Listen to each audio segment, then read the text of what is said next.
Nursing എന്ന് കേൾക്കുമ്പോൾ തന്നെ നമ്മുടെ മനസ്സിൽ വരുന്നത് ഒരു നഴ്സിംഗ് ഡ്രസ് ഇട്ട പെൺകുട്ടിയാണ്. എന്നാൽ 2026 ആൺകുട്ടികൾക്കോ? ഈ കാര്യത്തില് സത്യം പറഞ്ഞാല് ഇന്നത്തെ ഗ്ലോബൽ ഹെൽത്ത് കെയർ മാർക്കറ്റിൽ ആൺകുട്ടികളായ നഴ്സിംഗ് ഓഫീസർമാർക്കാണ് ഏറ്റവും വലിയ ഡിമാൻഡ്.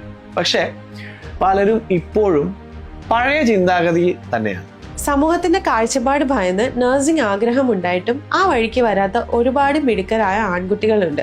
നഴ്സിംഗ് പഠിച്ചാൽ നാട്ടുകാർ എന്ത് വിചാരിക്കും എന്ന ആ ഒരു പേടി നിങ്ങളുടെ കരിയർ നശിപ്പിക്കുക തന്നെയാണ് ചെയ്യുന്നത്.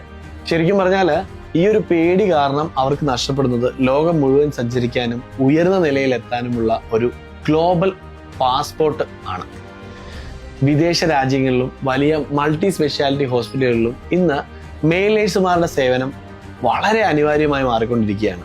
ICU, operation theatre, emergency unit എന്നിവിടങ്ങളിൽ ഇന്ന് ഹോസ്പിറ്റലുകൾ മുൻഗണന നൽകുന്നത് ആൺകുട്ടികൾക്കാണ്. ശാരീരികമായ കരുത്തും സാങ്കേതികമായ വേഗതയും ഒത്തുചേരുന്ന ഇടങ്ങളിൽ നിങ്ങളൊരു ഹെൽത്ത് കെയർ ലീഡറായി മാറും. അത് ആൺകുട്ടികള് റൈറ്റ് നഴ്സിംഗ് അഡ്മിഷൻ ഗൈഡൻസ് വഴി ഞങ്ങൾ ഒട്ടേറെ ആൺകുട്ടികൾക്ക് വിദേശത്തേക്ക് പറക്കാനുള്ള വഴികൾ ഒരുക്കി നൽകുന്നുണ്ട്. അതുപോലെ തന്നെ സാലറി പാക്കേജിന്റെ കാര്യത്തിലും യാതൊരു വിവേചനവുമില്ല.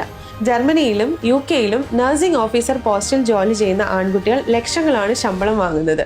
അതുകൊണ്ട് നാട്ടുകാർ എന്ത് പറയുമെന്ന് വിചാരിച്ച് സ്വപ്നം ഉപേക്ഷിക്കരുത്. നിങ്ങൾ ഒരു പ്രൊഫഷണൽ ലൈഫ് സേവറാണ്.